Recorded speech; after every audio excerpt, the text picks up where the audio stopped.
and welcome. Good morning. Thank you for having me. Yeah, very grim news indeed. 18 Red Cross, Red Crescent staff and volunteers killed.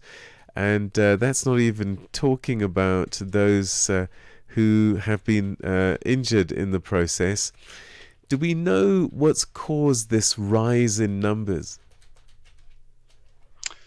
Look, I think I will start by saying that there is the ICRC, the International Committee of the Red Cross, is seeing a growing number of conflicts around the world. And not only increased number, but the increasing duration, causing horrible suffering and growing humanitarian needs. And yes, in this context, humanitarian workers themselves are becoming targets of violence. You mentioned some of the sad figures that we have, but just 2024, last year, was the deadliest year on record for humanitarians. And this trend continued in 2025. Last year, 2024, we had 38 Red Cross and Red Crescent staff and volunteers that were killed on duty. You know, as you were saying, this was while they were doing their work. And this year, so far in 2025, we have lost 18 of our colleagues. So, I mean, it's one thing when you get caught in crossfire, but it sounds as if that there are cases where staff are being targeted in their homes and in communities.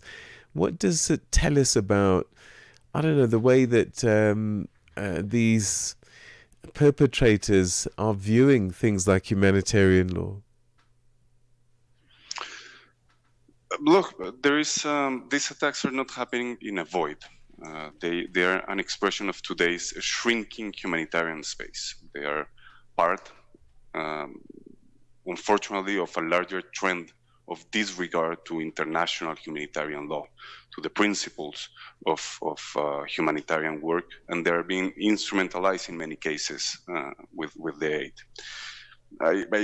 We think that this reflects a deeply concern that is not only going to impact in the work of humanitarians, of course, but on the people who rely on them. You know, these acts that are not unevitable, they could be preventable if they are not violated by international humanitarian law. They're causing disruption in life-saving operations in compounds where communities are suffering already the consequences of conflict. How much influence has misinformation and disinformation having on the attacks on aid workers? Because one gets a sense also that sometimes they're unfairly identified as being active in war. Look, sadly, we have cases from many places around the world, whether it's going to be in the Democratic Republic of Congo, in Colombia, in Myanmar, in Gaza, in Russia, in Ukraine, where misinformation and disinformation is going to lead to spread information, sorry to repeat, that is going to cause problems or attacks directly to our operations, directly to our staff. We have to stop some of our operations for temporarily in many of these cases in order to assess the situation. And this is gonna be at the end that we're not gonna be able to access the people that we're helping, the communities that are being affected. We have sadly everything. You know, it's not only in some cases targeted against humanitarian workers, but it's also the fact of spreading this information, whether it's going to be the misuse of the emblem, for instance, of the Red Cross or the Red Crescent, or spreading information about the humanitarian workers helping one party to the conflict or the other. At the end, what it's going to have is again, not only that is going to disrupt the work of the humanitarians, but the aid that the humanitarians are providing to the communities affected. You've spoken about the Declaration for the Protection of Humanitarian Personnel. Tell me, what does this declaration call for, and can it make a meaningful change, a difference on the ground? Look, the Declaration for the Protection of Humanitarian Personnel seeks to unite states, basically in order to reverse the tragic trending that we're seeing. Our calls are first for humanitarian space to be protected without exception in every country. Second, for impartial humanitarian organizations to be allowed to do their work. And third, for the international community to don't look away. Many millions of lives hanging on balance with them, and the stability in many cases, of entire regions and context. So in this sense, there are several states already who are part of this declaration. And again, the call is to respect the international humanitarian law. In hotspots like Gaza and Sudan, DRC, where the conditions on the ground are especially volatile, what immediate actions would you like to see the governments and armed groups there to take to ensure safety of your staff? Look, first, I think is that we cannot tolerate the normalization of these attacks and the humanitarian workers that are killed for doing their job.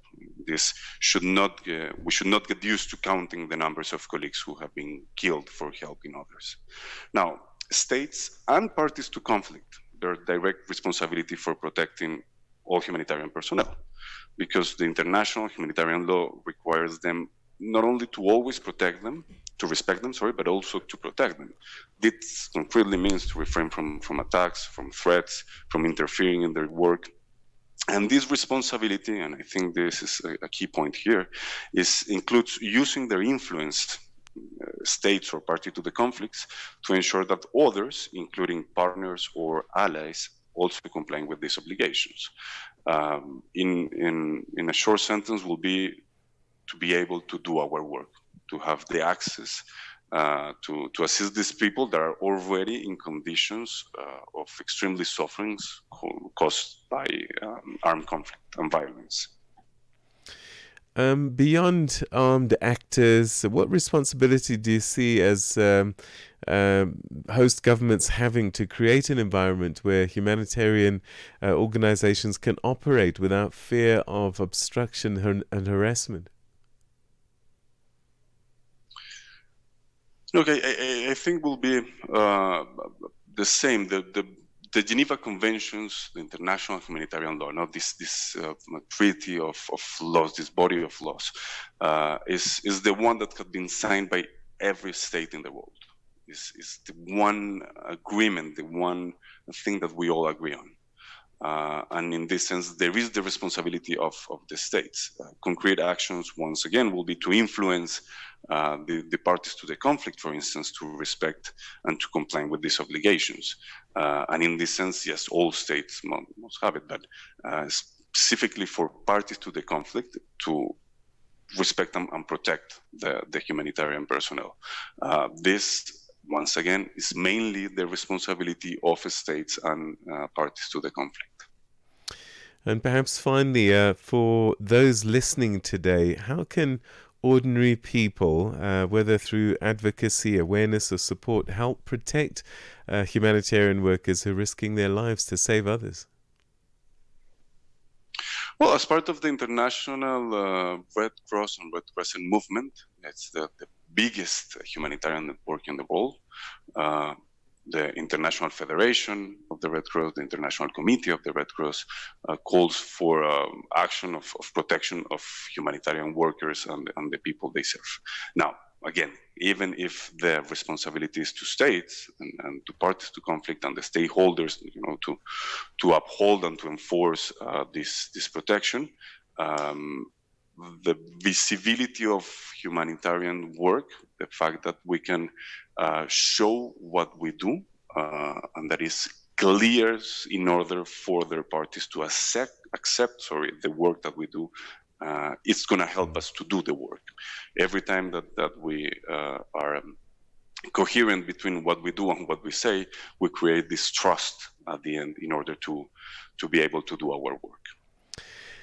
Mateo, we're going to have to leave it there. Thank you very, very much indeed for joining us and highlighting this very, very concerning issue. Thanks for your time. Thanks for your time and for your interest.